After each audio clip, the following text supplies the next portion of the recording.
Magandang gabi mga loads. Galing pala ako nagpagas dito sa may Petron. Dito lang din itong street na to, itong Seaside Boulevard. At ito binabaybay natin mga loads. Medyo may kadiliman talaga dito. Wala talaga silang magandang ilaw. Bagay, makikita naman natin maliwanag dahil sa mga sasakyan at doon sa mga establishmento katulad niyan ng mga building, maganda yung mga ilaw-ilaw nila, kaya yun ang nagpapaliwanag. Pero kung sabihin mo talagang ilaw dito na nagmula sa mga poste, wala talaga, hindi siya ganong kalinaw katulad niyan mga lods. Nakikita natin na sobrang dilim. Ito po ay tulay. Andito na po tayo dito sa may Jokno Boulevard. Ayan mga lods, makikita natin na sobrang delikado kasi kapag may tumatawid na kahit tao, halos hindi mo makikita, lalo na kapag aso. Paano pa kaya kung mga batong malalaki? Kaya napakadelikado. Kaya eto lods, kailangan mo lang talaga ng itong ilaw ko. May ilaw din naman akong mini driving lights, pero minsan may pumapalya na rin minsan pagka nalulubak ako, nawawala, namamatay, hindi ko pa napaayos mga loads. Pero ito, temporary gumagana pa naman. Ayan, wag lang tayong malubak para tuloy-tuloy yung ilaw niya kasi nawawala minsan. Grounded lang siguro to. Ayan mga loads, nilalakbay natin itong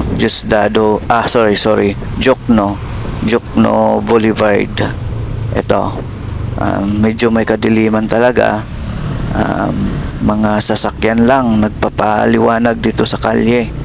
Kaya sana sa mga kinaukulan, sana naman pansinin nyo naman itong dinadaanan namin na wala talagang liwanag.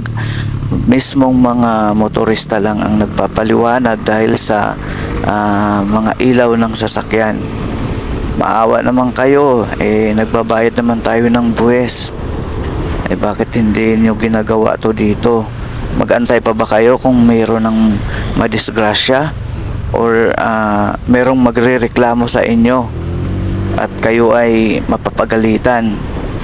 Sana naman yan ang panawagan ko sa inyo, para naman bago mangyari yung hindi natin ginugusto, dapat man lang sana gawan nyo na ng paraan. At imposible naman, ang daming dumadaan dito, hindi nyo napapansin to. Kahit naman siguro mga pulis, alam nila to.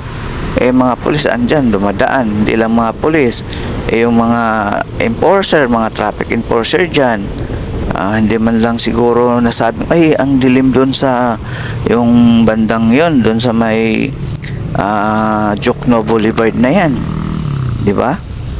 Yun nga lang sa atin mga kalods, hinahayaan nila yung mga ganitong lugar na madilim, at dyan pa nagtatago yung mga masasamang mga enforcer dyan. Nagbabantay lang kung sino yung magkakamali at sabay hulihin na nila.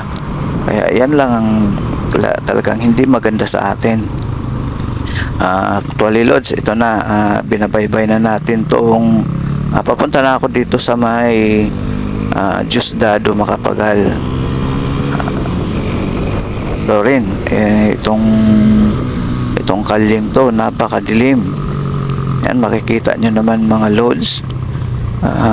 Masasabi nyo bang may mga ilaw dito? Itong mga sasakyan lang ang nagpapailaw dito sa kalye. Kaya napakalungkot sabihin namang ganito ba sa atin. Kailangan pa talagang kung tutusin, may mga budget naman talaga yan. Bakit hindi nila ginagawa? Kapag may mangyayari, kalumulumong mga mangyayari, saka sila kikilos. Tapos na, may nangyayari na. Yan lang sa akin. And mga loads, yung lahat ng mga dumadaan dito, mag-iingat na lang tayo dahil dito sa mga lugar na to, actually maraming dumadaan pero hindi nabibigyan ng liwanag dito. Nagtitiis sa madilim? Paano kung merong mga naglalakad dyan at may mga masasamang mga tao, sama yung mga gawain, makakagawa sila ng yung gusto nilang gawin, di ba? Makakagawa ng krimen. Kaya dyan nagsisimula yung mga krimen dahil yung mga masasamang tao, gustong gusto nila yan kasi madilim, walang ilaw, at kahit man may makakita sa kanila, kahit nga sa maliwanag, kung may makakita sa kanila, hindi naman din nila kumbaga sa walang pakialam naman kasi baka natatakot din, baka madamay din sila. Lalo na pa kaya pagka ganito, madilim. 'Di ba? 'Di ba mga lods? Tama ba ako mga lods? Ayan. Kaya dapat sana sino man yung dapat gumawa dito, sana man lang ayusin na nila. Kita namang napakadilim eh.